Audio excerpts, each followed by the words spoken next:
Estamos habituados a trazer notícias geralmente ruins quando o assunto é criminalidade, violência, insegurança e altas taxas de mortes no trânsito também. Então, nesta segunda-feira, ao menos, nós vamos começar trazendo alguns dados positivos sobre a redução de crimes. Os crimes violentos intencionais, como homicídios, caíram consideravelmente nos últimos 4 anos. Vamos mostrar aqui na tela estes dados para você aí de casa poder conferir. Crimes letais violentos na Grande São Luís, essa é a avaliação feita entre 2014 e 2018. 2014 registrando 988 crimes letais violentos, que são os homicídios, a lesão corporal com a seguida de morte e também o roubo seguido de morte. 2015, uma queda de 8%. 2016, uma queda de 28%. 2017, menos 26%. 2018, registrando menos 64% em relação, aí, portanto, ao ano de 2014, um índice bem favorável, bem positivo, que requer que o poder público mantenha esses números. Bom, esses estão, portanto, os crimes letais violentos da Grande São Luís registrados e divulgados aqui hoje no Jornal da Guará. Quer mais notícia boa? Nas rodovias que cortam o Maranhão, ficou zerado o número de mortes nas estradas, número bem melhor se compararmos com o mesmo período do ano passado. Nós vamos mostrar aqui também esses dados divulgados pela Polícia Rodoviária Federal, os acidentes em rodovias federais aqui no Maranhão, 2019 e 2018. 2019, 9 acidentes, 2018 tiveram 20 acidentes. Feridos, em 2019 nós tivemos 15, em 2018, 19. Número de mortes em 2018, 6. 2019, 0 número de mortes. Isso é fruto também de uma campanha educativa da Polícia Rodoviária Federal e também de maior conscientização desse pessoal que dirige nas estradas. Mas, por outro lado, nós temos números aqui que nos assustam. As multas aplicadas ainda são altas. 1.846 multas. Dirigir embriagado, um item muito importante, 650 multas. Excesso de velocidade, 452 autuações feitas nas estradas, nas rodovias federais. Como que essas pessoas estão correndo em rodovias federais que estão completamente esburacadas, colocando em risco a vida deles e de outras pessoas. Bom, não aconteceram acidentes nas estradas federais, mas o trânsito, infelizmente, produziu mortes neste final de semana aqui em São Luís. No domingo, um jovem de 28 anos acabou morrendo após um acidente na Avenida dos Holandeses. Nas imagens registradas por celulares, é possível ver que, com o impacto dessa batida, o Porsche caiu sobre a vítima que morreu no local. Ele não usava o cinto de segurança na hora do acidente. Bom, até agora, neste mês de abril, 4 pessoas já morreram vítimas de acidentes de trânsito na capital. Em março, esse número chegou a 8 pessoas. Muitos incidentes que acontecem, ainda que não levem à morte dos envolvidos, algumas vezes deixam graves sequelas. E a maioria acontece com os motociclistas. A imprudência, a falta de respeito às regras de trânsito e a ausência da habilitação, ou seja, condutores que pilotam com imperícia contribuem para o aumento das estatísticas. Fatos que ninguém discute. O número de motocicletas rodando pelo país aumentou. O número de acidentes envolvendo pessoas que estão neste tipo de transporte também. Este rapaz foi vítima. É porque eu já tive um acidente de moto, aí depois disso a gente aprende. Teve alguma sequela? Graças a Deus que não. Só levei uns pontos no pé e escoração no braço.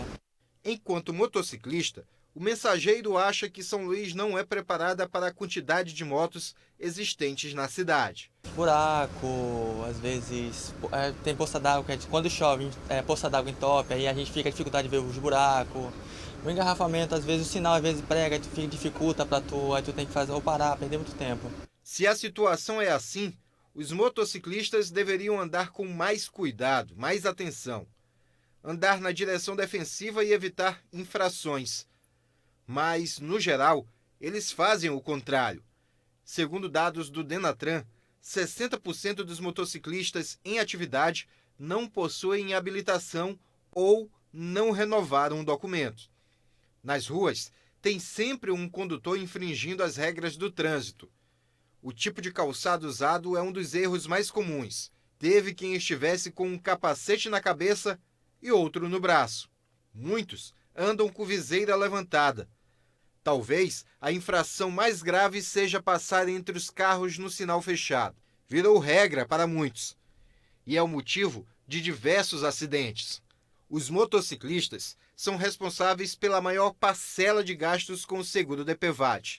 Para diminuir os gastos, o especialista diz que é preciso uma série de fatores: educar os condutores de motos, provocar o exercício da paciência nos condutores de veículos automotores, acabar com a sensação de impunidade e, em uma atitude mais severa, voltar e intensificar as fiscalizações. Deixamos de fazer as blitz que fossem educativas ou as blitz punitivas para doer no bolso, porque as pessoas, quando o Detran tentou fazer, junto com as forças aqui, que aliás o Detran está fazendo um excelente serviço, foi mal interpretado, foi um horror.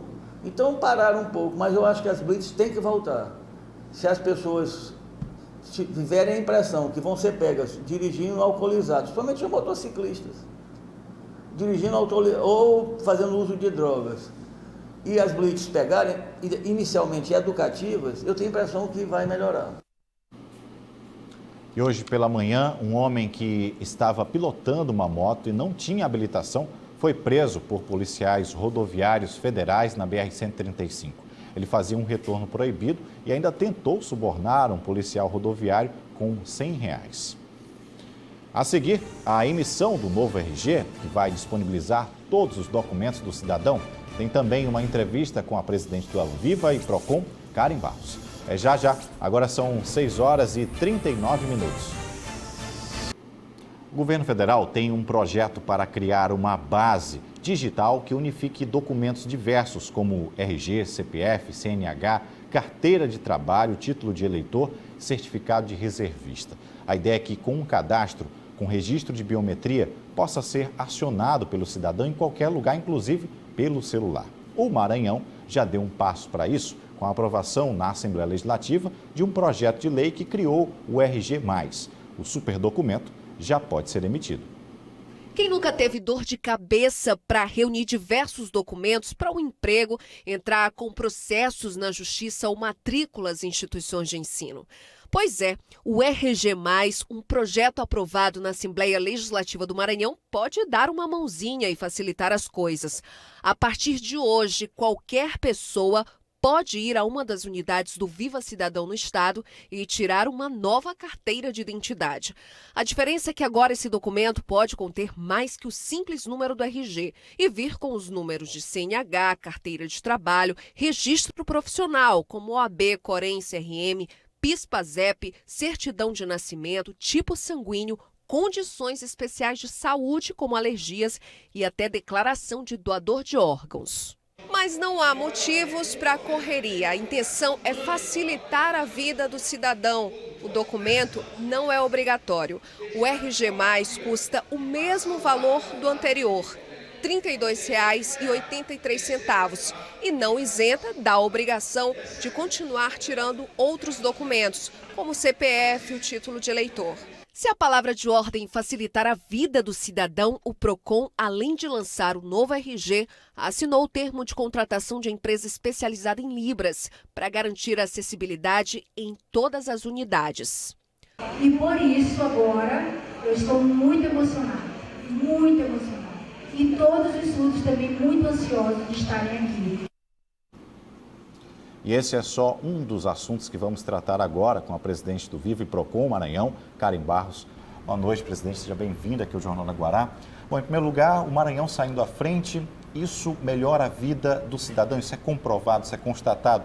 Pelo menos na minha avaliação, acredito que a gente não andar com aquele monte de documento é bem mais viável, não é isso? Sim, com certeza. Primeiramente, boa noite a todos. A ideia do RG+, vem justamente para desburocratizar a nossa vida, né, diariamente. Então, hoje a gente carrega muito documento, tem que dar com CNH, enfim, título de eleitor, tudo.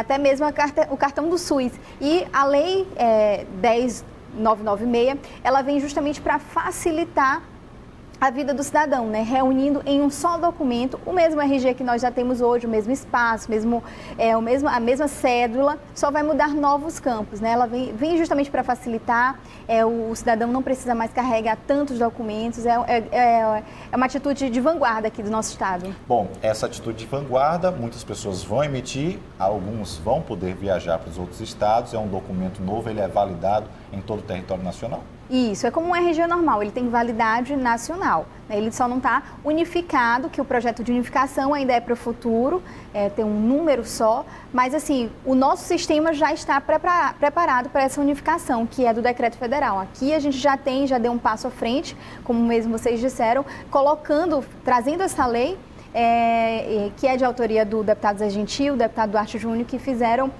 e o governador sancionou e de forma bem rápida a Secretaria de Segurança Pública conseguiu concretizar isso no sistema. Então é muito importante, quem tiver a oportunidade, quem quiser fazer o novo RG é muito importante porque vai de fato facilitar a sua vida. Bom, e as instituições que estão envolvidas ali, agrupadas naquele novo documento, esse super identidade, elas também já estão adequadas? Muda alguma coisa na rotina dessas instituições? Na verdade, o que vai mudar a quantidade de informações que tem dentro do documento. Então, por exemplo, quem nunca emitiu uma CNH, a pessoa vai ter que emitir normalmente no Detran. Se quiser colocar esse número da CNH dentro do RG, é só levar a CNH e qualquer outro documento que queira inserir na via original dentro do Viva, com a sua certidão de nascimento, o casamento, para emitir um novo RG. É bem simples, né? Então, por exemplo, quer colocar o título de eleitor, ou mesmo o tipo sanguíneo, ser doador,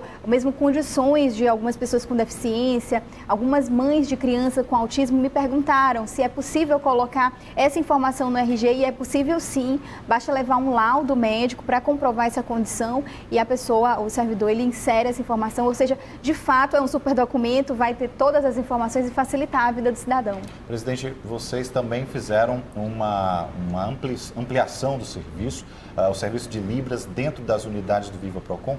Isso, hoje foi um grande momento para a gente aqui, que hoje a gente assinou o termo de contratação da Central de Libras. Então, todas as unidades aqui da região metropolitana, também vamos garantir esse direito, as unidades de Viva Procon do interior do estado vão ter intérprete de Libras o tempo todo disponíveis para o cidadão que precisa desse tipo de serviço. É importante que é uma marca do governador Flávio Dino, do governo, justamente garantir a acessibilidade. Então, era algo que faltava. A gente tinha servidores que faziam esse tipo de serviço, né? O intérprete de Libras, mas hoje a gente tem uma central que atende em todos os horários, que vai atender em todos os horários, e isso sim é garantir direitos, e o Viva hoje está preparado com acessibilidade também para isso. Presidente, o Procon tem atuado em várias frentes. Eu queria puxar uma que é com relação aos postos de combustível aqui na capital. Como é que está essa situação? A gente teve uma alta recente no valor da gasolina, muitos consumidores sentiram isso no bolso, a gente vem acompanhando essas altas sucessivas, mas essa alta acontece repentinamente. Quando há redução, ela não acontece gradativamente ou repentinamente como deveria acontecer. Bom, o que a gente verificou, na véspera do feriado, houve esse aumento, alguns postos aumentaram na quarta-feira à noite e outros já na quinta de manhã, enfim, deixando o consumidor um pouco surpreso, né, porque houve alguns postos aumentarem até 40 centavos, ou seja, um aumento muito grande, e o Procon Maranhão já está investigando, né, notificando, solicitando essas informações junto aos postos e também às distribuidoras. A gente quer saber onde que é agora, qual o problema, né, por que houve esse aumento, porque agora não se falou em repasse de aumento pela Petrobras no preço da gasolina, e sim somente no diesel. Então a gente quer saber por que aumentou também a gasolina. O consumidor, na verdade, se ele tivesse as informações claras e precisas também repassadas pelos empresários, talvez ele não ficasse tão indignado. Mas o Procon Maranhão já está investigando, né? Nós estamos notificando, eles têm prazo para resposta justamente para enviar para a gente esses documentos, a gente analisa as planilhas de custos, também entrada e saída de notas. É importante dizer para a população que o Procon Maranhão também está estudando meios para garantir um mecanismo, uma fórmula, junto com a Secretaria de Fazenda, para entregar uma pesquisa semanal, né, fidedigna, com dados corretos, para o consumidor. E isso a gente acredita, essa pesquisa de preço, com os preços menos caros, né, a gente pode entregar isso para o consumidor, a gente entende que vai fomentar a concorrência. Agora, presidente, dentro dessa pesquisa, para a gente achar um preço menor, às vezes é complicado, às vezes a combinação de preços ali é praticamente a cifra diferente, às vezes 1 centavo de um posto para o outro, um está de frente para o outro, às vezes eles estabelecem o mesmo preço. Bom, a composição do preço de um combustível, ela não é simples, né? Ela realmente é composta desde do repasse da Petrobras, refinaria, distribuidora. Existem os impostos, os encargos financeiros que cada posto tem. Então, um posto na Lagoa, talvez ele não tenha o mesmo custo de um posto em uma área periférica. O IPTU é mais caro, o custo de aluguel é mais caro. Então, realmente não dá para a gente dizer, olha, tem que ser nesse patamar, até mesmo porque nós não temos essa função de tabelar preço. Mas a gente precisa investigar porque que está subindo cada vez mais, né? O consumidor, ele acaba pagando a conta e pelo menos ele precisa ter uma informação clara. Por que aumentou? Por que dessa vez, né, ele está pagando mais caro? Presidente Karen Barros, presidente do Viva Procon Maranhão, nosso muito obrigado. Nós vamos acompanhar, é de interesse nosso levar ao telespectador essa informação. Muito obrigado e parabéns pelas atividades no Procon. Obrigada e boa noite. Bom, a seguir no noticiário político é destaque aqui no Jornal da Guará. Agora são 6 horas e 51 minutos. Política agora, após uma semana com trabalhos letárgicos que foram ocasionados pelo feriadão prolongado, a segunda-feira marcou a retomada das atividades no Legislativo. Pela manhã, na Câmara Municipal de São Luís, o debate gerou em torno do empréstimo autorizado pela Câmara no valor de R$100 milhões, que ainda não gerou os recursos necessários para investimento no município. E também uma proposição do vereador Pavão Filho para discutir uma mudança referente ao vencimento dos agentes de endemia e agentes de saúde que fizeram há 2 semanas uma manifestação na cidade. Só que o debate não foi para frente por falta de quórum. Essa falta de quórum, aliás, também atingiu a Assembleia Legislativa. Jairo Martins. A expectativa é que na sessão de hoje fosse votado o pedido de empréstimo do governo do estado para pagamento de precatórios. Mas dos 42 deputados, apenas 20 estavam presentes. Com sessão esvaziada, a votação foi adiada. Outro assunto que repercutiu hoje foi o aniversário da cidade de Bacabal, que na última quinta-feira completou 99 anos. O deputado Roberto Costa, do MDB, subiu à tribuna para parabenizar a cidade e também teceu elogios à gestão do prefeito Edivan Brandão, do PSC. Logo depois, o deputado do PCdoB, Carlinhos Florencio, também subiu à tribuna, dessa vez para criticar a gestão municipal de Bacabal. Logo em seguida, ambos deputados subiram à tribuna, dessa vez para uma discussão bastante acalorada. No dia 17 estive na tribuna, parabenizei a nossa cidade e o nosso povo, mas também teci algumas críticas à atual gestão. Quando agora o deputado Roberto Costa sobe à tribuna e diz que Bacabal está às 1000 maravilhas. Diz que Bacabal está com o problema da saúde resolvido, diz que o funcionalismo está em dia. Talvez era bom também ele falar a respeito dos fornecedores, dos aluguéis. O prefeito foi fazer a ponte. Pode não ser importante para o deputado Carlos Florencio, mas para os moradores desse povoado é importante. Para as crianças desse povoado que precisam ir para a escola é importante. Para mim. Importante para o deputado Carlos Florencio da cidade de Bacabal é a estrada de Alto Fogoso, que leva para a fazenda dele. Jairo Martins, para o Jornal da Guará. Mais do noticiário político dos bastidores do poder com Marcos Saldanha. Boa noite, Marcos. E a gente começa lá por Brasília, né? Uma decisão tanto quanto estranha do juiz Sérgio Moro, já prevendo aí umas possíveis movimentações. O que o ministro já vai interferir no poder das pessoas, pelo menos se pronunciarem, falarem? Pois é, Hugo, muito boa noite você de casa. Nós tivemos essa semana passada o Dia do Índio, né? Folcloricamente, as crianças são fantasiadas, mas a gente sabe que a questão indígena envolve a questão da luta, né? Demarcação de territórios, e é um povo que vive ameaçado já há muito tempo, não é de agora. O problema é que essa semana, Hugo, em Brasília, nós temos o acampamento Terra Livre. Já acontece há muitos anos, né? Mais de uma década, quando povos indígenas de todo o Brasil vão até Brasília para poder chamar a atenção para as questões, né, envolvendo os povos indígenas. E eles fazem isso com recursos próprios, inclusive fizeram, além de vaquinhas virtuais, fizeram arrecadação de milhas, pediram doações das pessoas de milha para que pudessem viajar. E o Bolsonaro chegou a ironizar, dizendo que isso seria feito com dinheiro público, o que não é verdade, né? E aí a preocupação dos povos indígenas é justamente que o projeto de lei ali do Moro, né, ele evita a aglomeração de pessoas ali justamente na esplanada dos ministérios, sendo que o acampamento Terra Livre é feito exatamente lá. Então esse momento já é uma prova de fogo para o governo Bolsonaro no que diz respeito a manifestações. Nós temos essa semana o acampamento Terra Livre, para o final do mês tem uma greve de caminhoneiros sendo encaminhada e teremos também provavelmente uma greve geral até ali o início de maio, né? Então 3 grandes eventos, 3 grandes manifestações populares de vários setores da sociedade que vão colocar à prova exatamente o ministro Sérgio Moro e o próprio Bolsonaro, como é que vai lidar com essas reivindicações. Digo que eventos como esse já aconteceram e foram pacíficos, né? Os povos indígenas, por exemplo, nunca tiveram confronto com a polícia e não é isso que a gente espera, né? A gente não quer ver de forma alguma, mas quer ver a celeridade das coisas.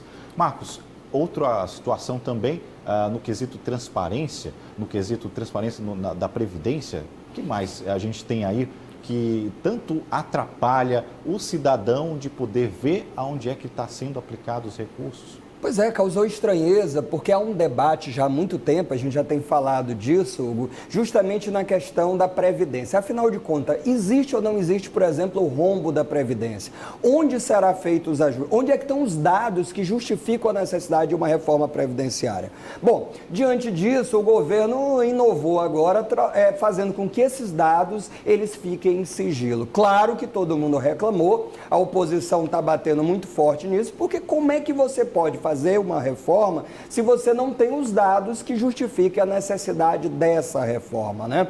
Os senadores maranhenses, por exemplo, Elisiane Gama e o Everton Rocha, se pronunciaram em relação a esse assunto e cobraram. Hoje, o presidente da Câmara, Rodrigo Maia, já mudou o tom, por exemplo, um tom até pacificador, falou que até quinta-feira esses dados todos estarão disponíveis aí no portal da transparência e até mesmo serão publicizados, que é o mínimo que a gente precisa saber, que a gente precisa ter para opinar, para poder participar do debate, né? E, por enquanto, continua na CCJ ainda a discussão. Há uma questão que talvez até abril saia da CCJ e vá para a votação. Vamos aguardar. Eu acho pouco provável que ande tão rápido, principalmente com esses embates todos. Obrigado, Saldanha. Boa noite para você. Boa semana. Boa noite para nós todos. Bom, e começou a segunda fase da campanha de vacinação contra a gripe. Idosos a partir de 60 anos, trabalhadores, indígenas e presos estão na lista dos que já podem se vacinar a partir de hoje. A meta da campanha nacional de vacinação contra a influenza é de pelo menos 90% de cobertura em cada um dos grupos prioritários. O Maranhão receberá 2.036.900 doses, divididas em lotes, conforme o cronograma do Ministério da Saúde. Veja agora o que mais foi notícia neste começo de semana.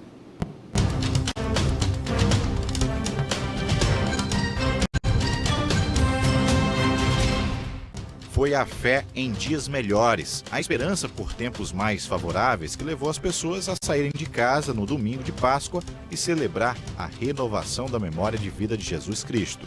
Segundo a tradição católica, o domingo de Páscoa é o dia que marca a volta de Jesus, também conhecido como Domingo da Ressurreição. A participação nas celebrações está vinculada não só à manutenção da tradição. O significado mais forte é sentir o amor de Deus revelado através da doação da vida, o bem maior que temos e que devemos a Ele. Movimento intenso também nas praias, mesmo com chuva na capital, e por este motivo, olhos atentos da equipe do Corpo de Bombeiros Marítimos que estiveram na orla de São Luís, realizando ações de orientação e prevenção que pais devem ter com as crianças, principalmente. O trabalho do Corpo de Bombeiros é feito com auxílio de viaturas, moto-aquáticas, botes e uma equipe especializada em atuar no trabalho de prevenção de acidentes e afogamentos na praia. Um trabalho que, ao longo do tempo, vem sendo aperfeiçoado para salvar vidas. Uma guerra de liminares e recursos tem adiado o cumprimento de uma determinação que beneficiaria milhares de pessoas na Vila Isabel, na área Itaquibacanga. Um terreno abandonado virou só promessa. O terreno de quase 2.000 metros quadrados, às margens da BR-135, está cheio de mato e lixo. Na área, há uma promessa antiga de construção de uma creche e uma área poliesportiva. Parte do recurso, segundo os moradores, até foi liberado pelo governo federal. Porém, nada foi feito. No terreno, não há uma placa sequer indicando a que se destina a área, bem como os recursos disponíveis. Uma área que foi licitada, onde já houve recurso do governo federal, criança fora de escola constantemente. Então, para nós que buscamos garantir direito e somos moradores, já houve objeto aqui de manifestação na avenida para chamar a atenção do prefeito e já houve reunião com o titular da pasta, a promessa de que ia ser equacionado e resolvido.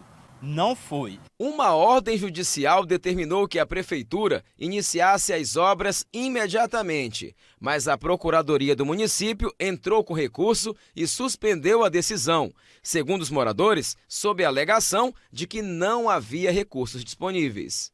Nós temos duas justiças. A que enxerga entendeu perfeitamente, inclusive nós estamos com a creche do Bacanga e outras aí, situação muito difícil, inclusive o do Bacanga se encontra fechada. Nós estamos com crianças fora da escola, mas aqui também seria muito interessante porque existe a proposta de ser criado um centro esportivo, onde as pessoas de uma idade mais avançada teriam a oportunidade de se exercitar. No terreno, a única coisa que funciona é uma quadra improvisada que atende cerca de 50 crianças da comunidade. Uma realidade que não chega nem perto do que foi prometido há pelo menos 15 anos aos moradores. Recurso federal foi liberado, em termos de valor de 3.700.000. Esse recurso ficou durante mais de 3 anos na Caixa Econômica, se retornou e nada se fez. Procurada, a Prefeitura de São Luís não se manifestou sobre a situação mostrada na reportagem. E a seguir, tem esporte aqui no Jornal da Guará. O que os times maranhenses estão programando para o Campeonato Brasileiro nas séries C e D. E veja também, proprietários de barracas são notificados para retirarem estabelecimentos de avenida no Renascença. Entendam o porquê, após o intervalo. Agora são 7h06, fique com a Tábua de Marés.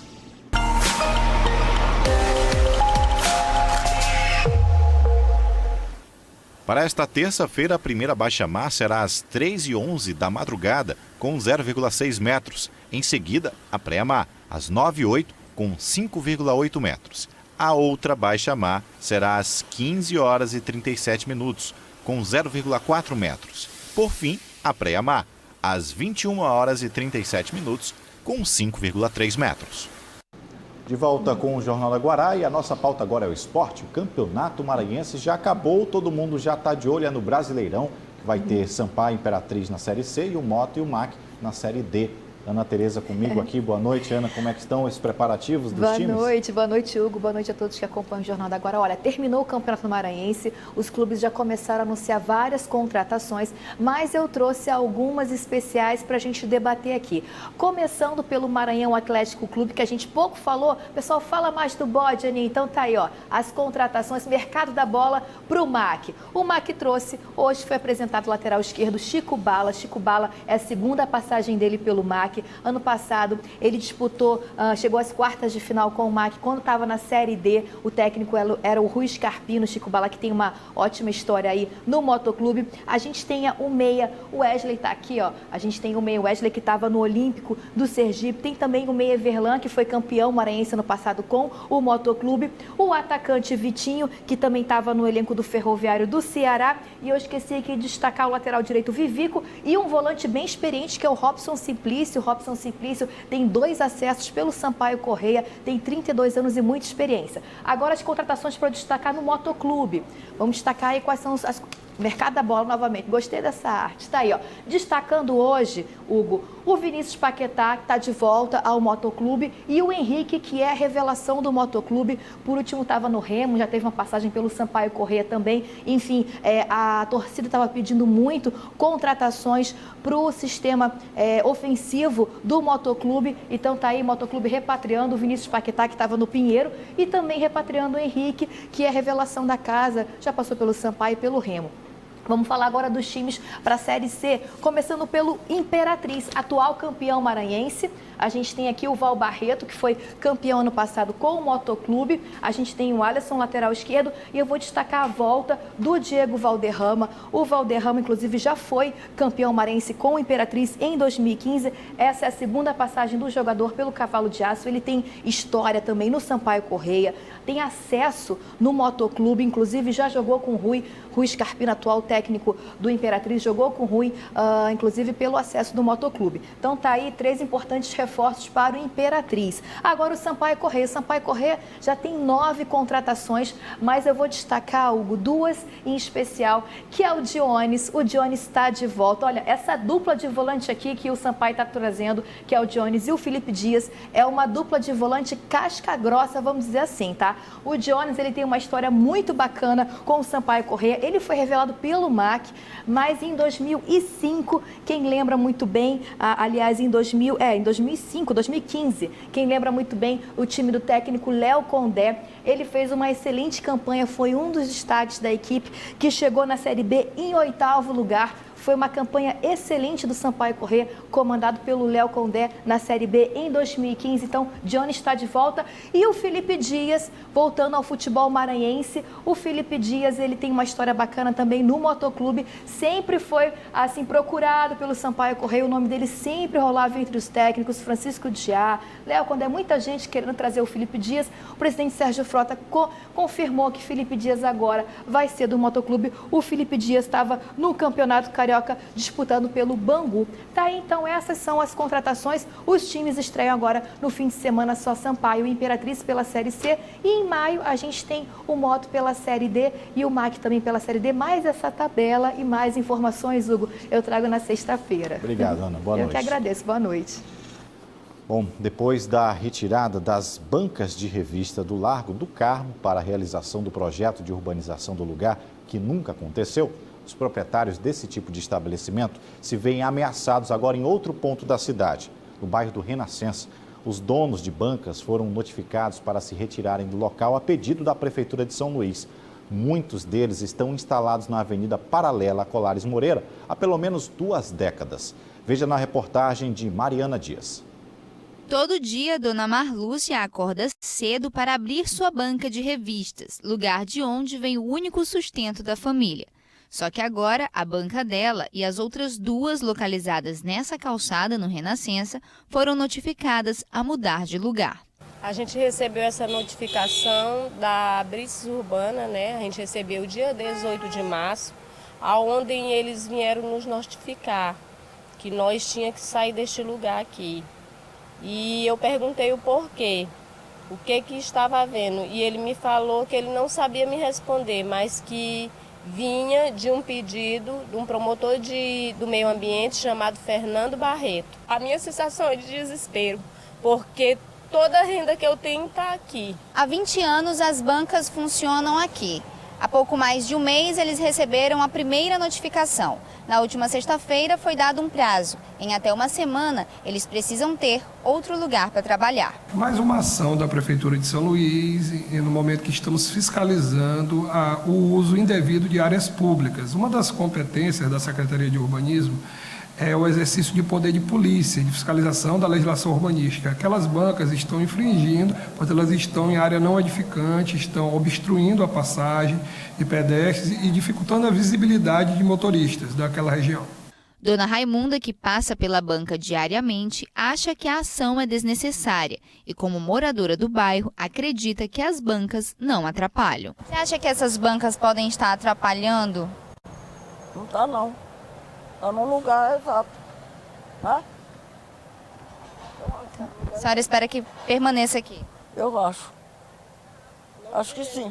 A autorização que eles têm para o funcionamento é chamada de autorização precaríssima, dada pela Prefeitura para o funcionamento das bancas e vendedores ambulantes, nesse e em outros locais da cidade, mas ela pode ser revogada a qualquer momento.